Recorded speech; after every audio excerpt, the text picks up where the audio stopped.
Your mum, are you close to your mum? Yeah. Right. She used to change your nappy. She used to wash you. She used to put plasters on you when you fell over. When you were sick, she took care of you all night. And you're going telling her what's what? But listen to what I'm saying to you. So imagine this. My mother phoned me before I became a Muslim to ask me for forgiveness for something she said about me. Right? And I said to her, I'm not interested in anything you got to say. I'm not interested in anything you got to say. I'm not interested in anything you got to say. I put the phone down on her. Then I learned the status of the mother in Islam, and I was gutted. The last words I said to my mother was, I'm not interested in anything you got to say. No forgiveness. I was so harsh with her. But what happens? I became a Muslim.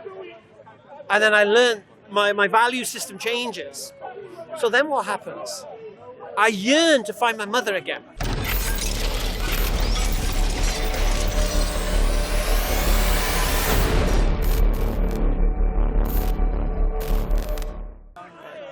So here's the thing, see, you're her only link to Islam on a personal level.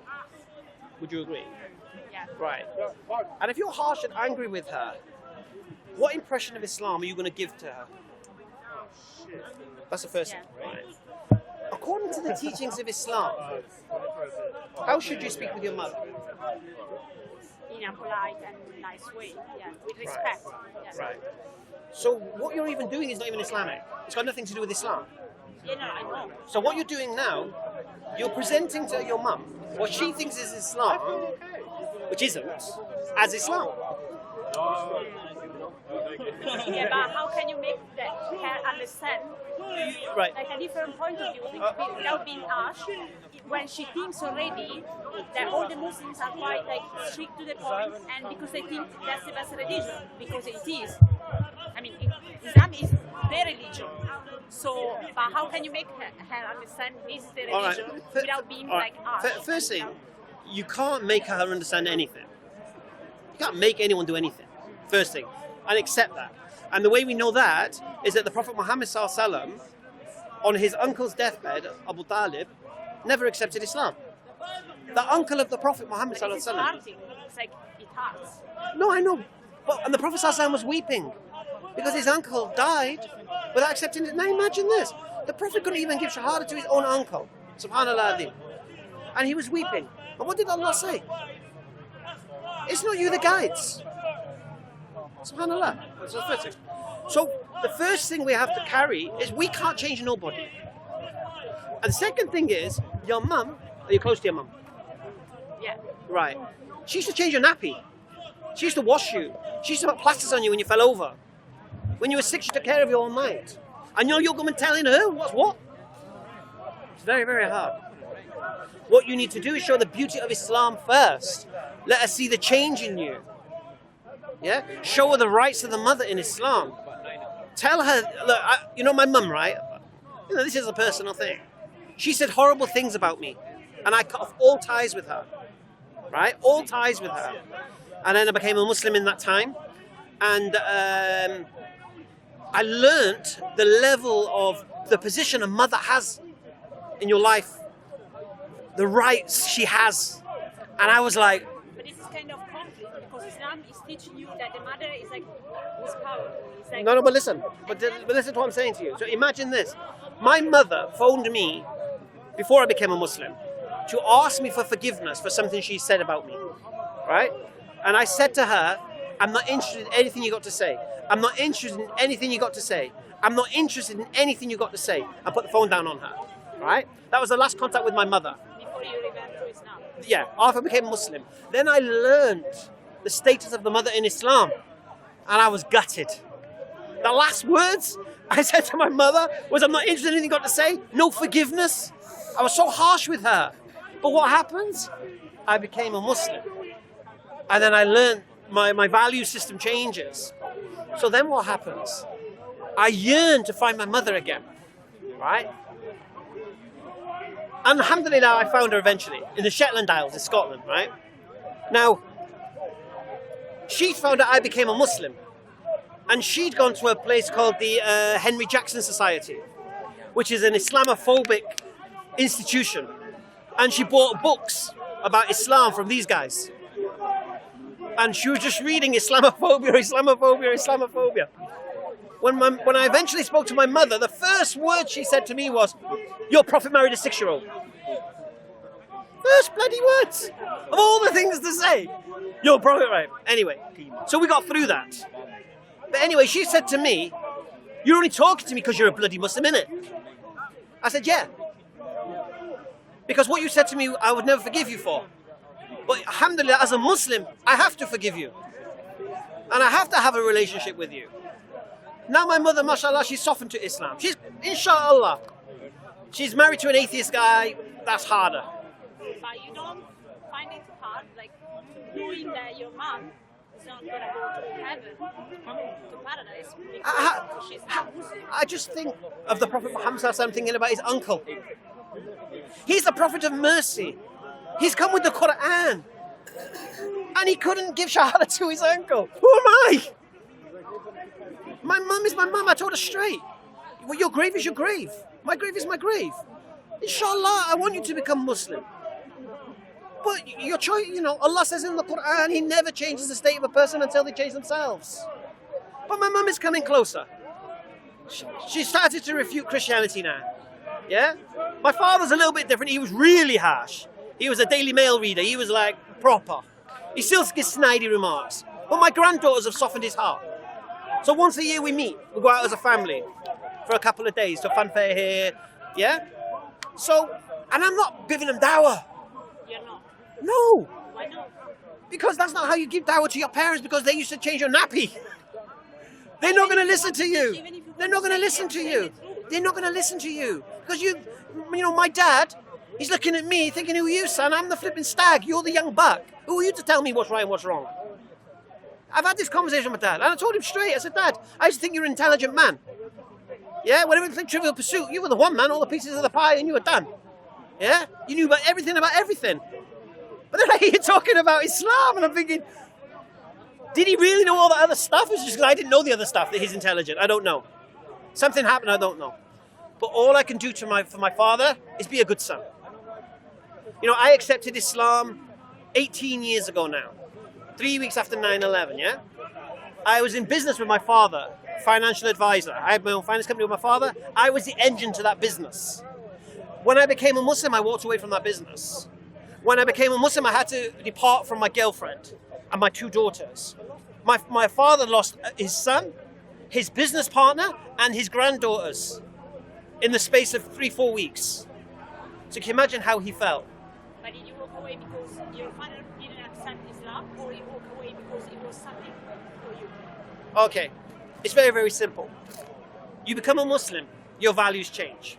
If you're in a relationship with somebody who's not interested in Islam, doesn't want anything to do with Islam, but you're now a Muslim, to stay in the same relationship makes no sense. Because they're going to be doing things contrary to what you think is good and bad and such. Okay. So I asked my girlfriend at that point to marry me. She didn't want to. Her choice. Fine. Yeah. My business, I had no choice. I had to stop. It was riba, interest dealing. I had to give it up. Yeah. And then what happened was my friend who gave me shahada, what he said was, look, I'll give you somewhere to stay. You stay at my house.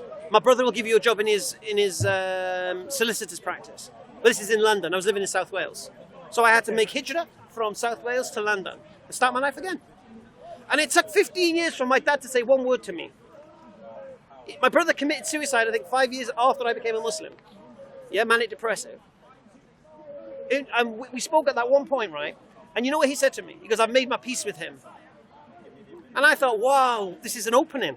He's made his peace with my brother because they fell out over something completely different. But now he's dead, he's made his peace with him.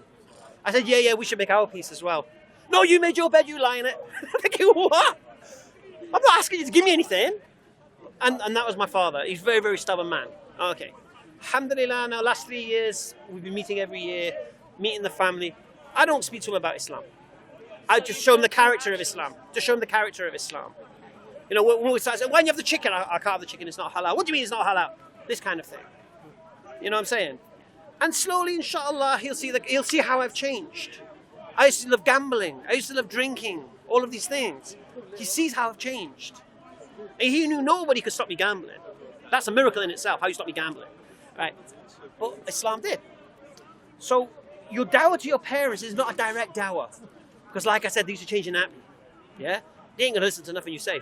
But when they see the change in their son or daughter, when they see caring more. I'll give you an example. One brother accepted Islam recently, English lad, last year. He makes an effort now to go and meet his mum on a Friday before Jummah. Go out for a walk with her. And then he, Now, he says to me, I could have done that anyway. There's nothing to stop me going to my mum's, taking her out for a walk. But it's when I became Muslim and I realised if I have mums, I give her that time. Do you know what I'm saying? And this is what will touch the parents' hearts. But do your parents talk about Christianity or these topics with you? With me? No, because my mom I can try. does. I mean, my mom does because she's Christian. She goes to the church every Sunday. Right. So when I listen some of the things that they are not true, Right. or they're not right, would you correct her or would you? No, just you don't let correct her. You ask her to explain why she believes these things are true. Why? And when she say why, I mean because she reads the Bible. Or Right. because So she reads the Bible because the Bible church- says such and such a thing. Yeah. Why do you believe the Bible is a reliable source of information?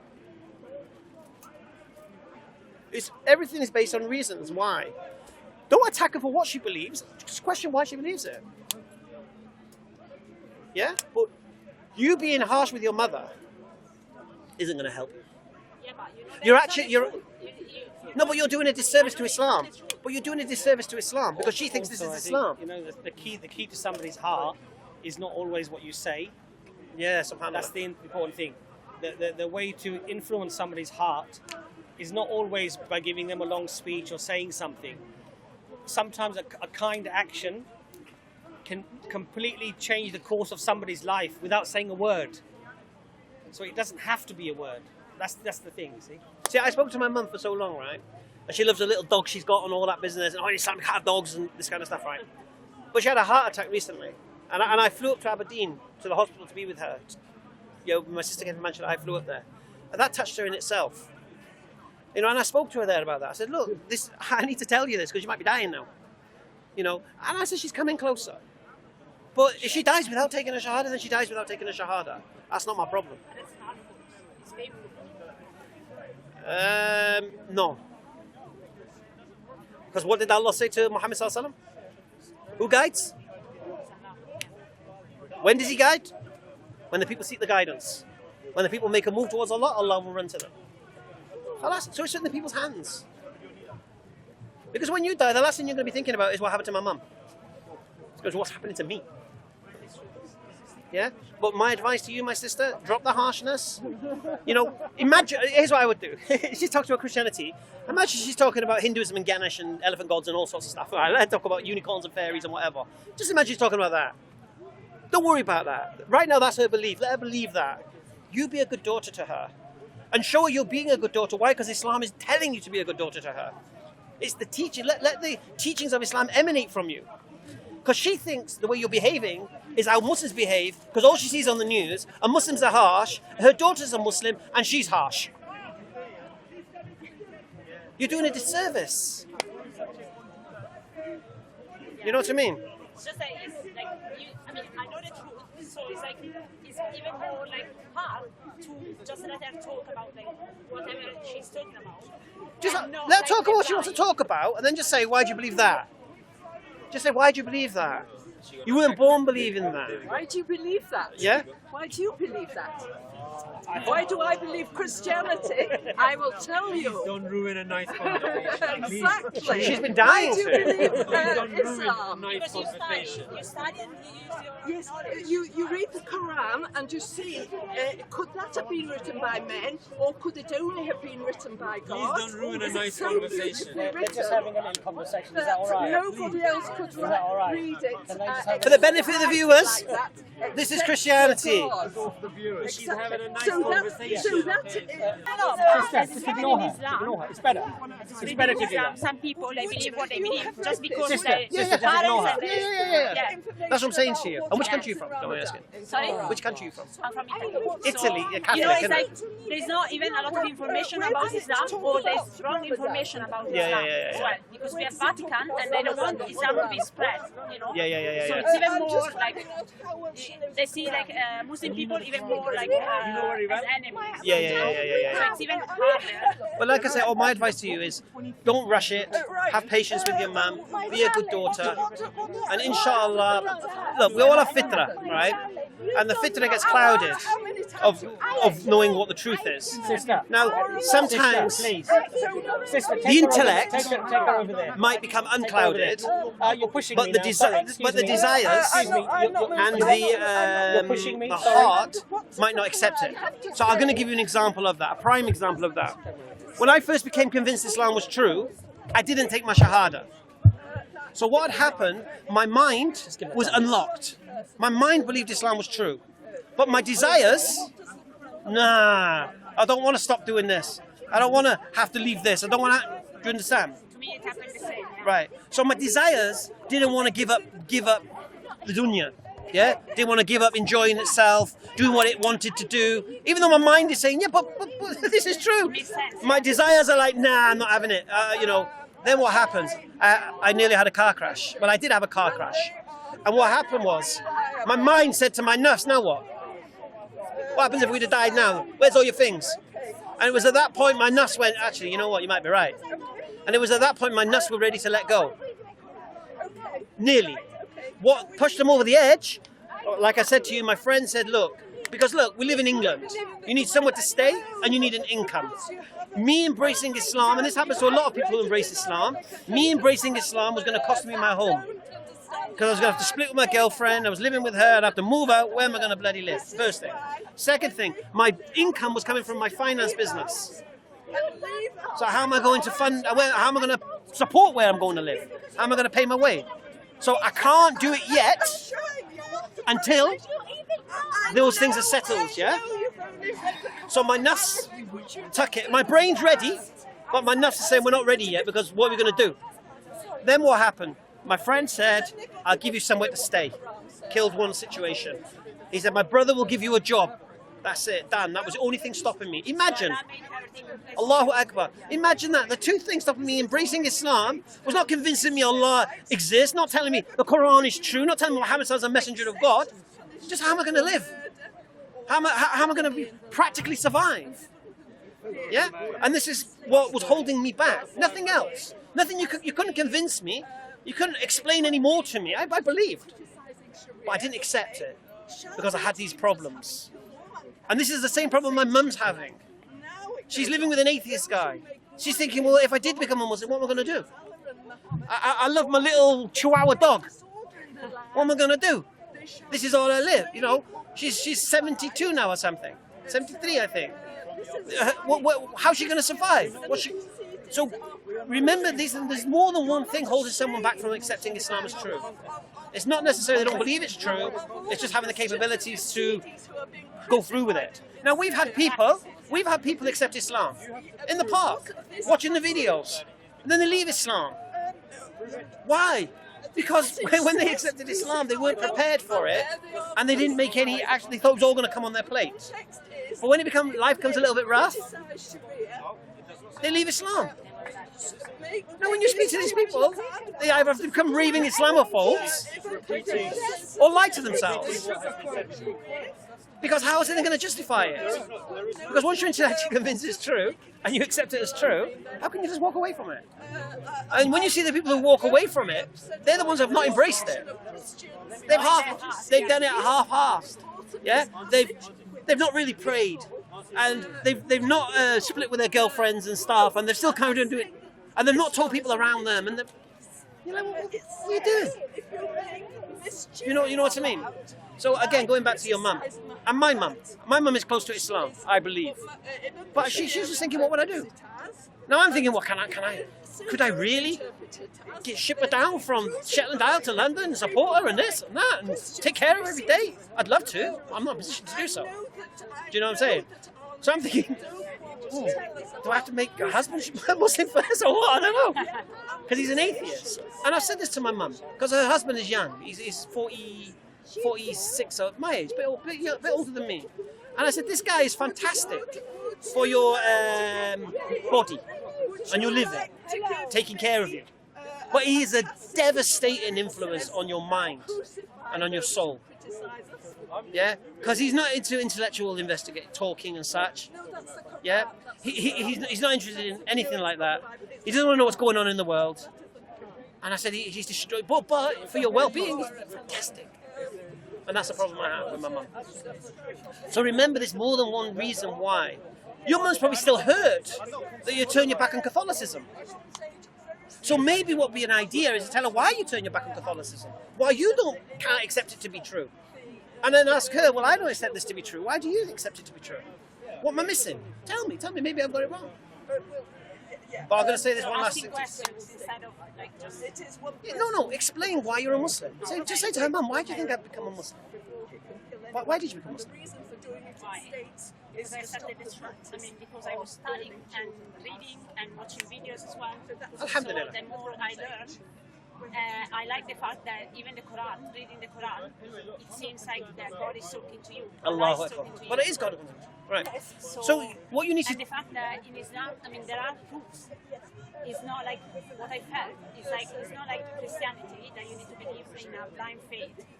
In Islam, there are proofs, scientific proofs, what is written in the Quran as well. It's supported by the science somehow. No, we don't say that. I'll tell you why we say that. There's no absolutes in science.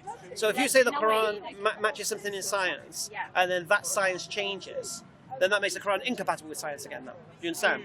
Science is just a methodology of understanding things. We never ever claim that the Quran is a book of science. No, absolutely. But there are things that we can question. How could whoever authored this book have this kind of mindset to know these certain things? That's different again. So we can talk about those. But I wouldn't say proof. How can a man exactly? Yeah, but I wouldn't say proof personally, because I don't think we can prove anything. And Allah calls us believers. Oh, you who believe. We're believers. We believe Islam is true. We believe Muhammad existed and what he did without seeing him. We believe Allah exists without seeing him. We're believers. But the reason the Quran is a proof. The Quran is the reason why we believe. Yeah. Now, what way you should approach your mum is say, look, Mum, I know you're upset I've become a Muslim, but here's why I'm not a Catholic anymore. Here's why I don't believe Catholicism is true. Where I don't believe it. Forget what you believe. You can believe what you don't want to. But here's why I believe what I believe. And let her hear that. And then something you say might resonate with her. She might think, well, you know, I've been thinking that as well, actually. But I'm just, you know, the priest says just that faith or whatever. Do you know what I'm saying? And then, you know, the problem Catholicism has is that non-Catholic Christians say you're not Christians. According to most Christians in this park, they say Catholics are not Christians. So even within Christianity, Catholics are not accepted as Christians. So if you're not rejected by your own Christians, then there's something to question who's got it right here. Because that tells you there's two versions of Christianity. So the first question is, which version is supposed to be right? And when you get boiled down to that one, now let's test that one now. Yeah? But like I said to you, final advice. Be kind to your mum. Do extra things for your mum. Do things your mum would never expect you to do for her. Yeah? Surprise her with a visit, surprise her with a gift, take her out for a meal. Just surprise her. Just do something out of the normal that you wouldn't normally do. Get her thinking, why is my daughter doing this? And say, look, Mum, I know I've been harsh with you in the past and I'm wrong and I apologise. You know why? Because when you're magnanimous to somebody, yeah, it goes a long, long way. You know, admitting we're wrong is a very hard thing to do. And when you turn to your mum and say, look, I'm not saying I'm wrong for being a Muslim. I'm saying the way I've spoke with you, the way I've got angry with you, I apologise for. Because that is not becoming of a daughter and not becoming of a Muslim to behave this way to your mother. I know how much you took care of me and how much you loved me as a baby, that I needed you for everything. Now, because I'm a little bit bigger now, that I think I can do everything without you. And you're a bit older now. You're weaker now. you understand? So they. That is not something that I think. It's not that I want to show her. No. Something like that. But still,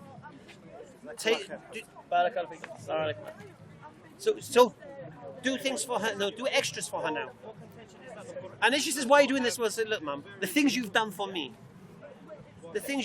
since when I was a baby, there's nothing I can do to replace that. Nothing. Yeah. So at least this is something. If I can take you for a meal, give you some of my time, yeah, you know, share your problem, what's your problem, help you out. These are those going to make your mum think, because she's going to start valuing you as a daughter. Because right now you are as the girl who you're the ungrateful wretch, right? She did everything for you, and you're turning around now and trying to tell her what's what, and you're shouting and angry at her. No, I try not to shout, but yeah, I mean. That's what I'm saying. Imagine how she's feeling. Yeah. So you need to change the psychology. So relax. Be a good daughter. Remind her of the things she did for you. She's probably forgotten the things she's done for you. Remind her of what she did for you. Say, look, I want to try and make a bit more of an effort for you. Inshallah. Thank you. No worries, Shukran. my sister. You take it. Assalamu alaikum. Wa alaikum salam. Nice. Sama. For other Muslims who are in the same predicament as well. Yeah. It's like a rap video, isn't it?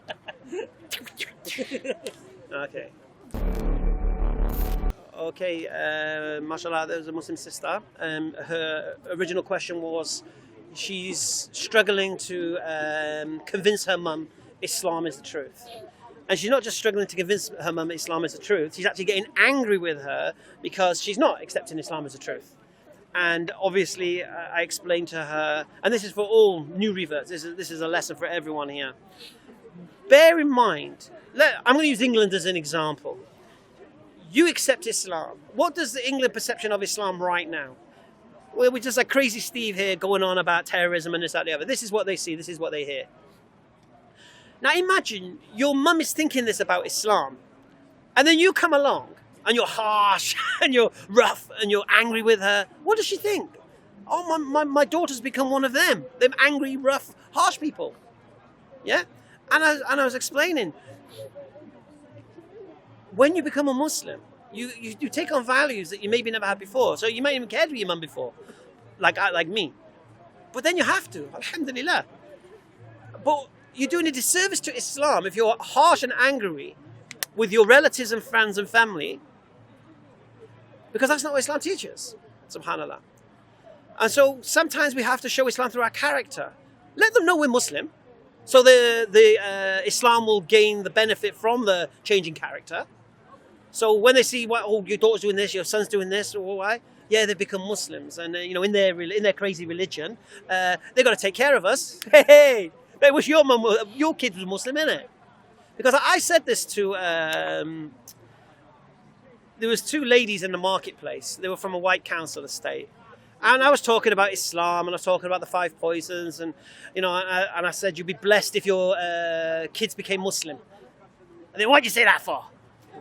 And I said, well, because they'll never come home and say, Mum, I'm an alcoholic, Mum, I'm a drug addict, Mum, I'm going to go to prison, Mum, I'm pregnant, all of these things. They're going to take care of you and all of these things. And she turned around and said to me, and it was a good thing she said to me. She said, yeah, but they don't need Islam to be like that. And I said, you're right. They can be kind, caring people, not drug addicts, not prostitutes, not pregnant, without Islam. But it's only Islam that can guarantee it. So you might have a chance if you let them slip and slide with the rules of what the society allows now. But if your child follows the teachings of Islam, they'll never, ever come home and say I'm an alcoholic, or a gambling addict, or a drug addict. They'll never, ever come and do these things. So if your children become Muslim, rather than think that this is something disastrous, this is a blessing. Alhamdulillah. Assalamu alaikum.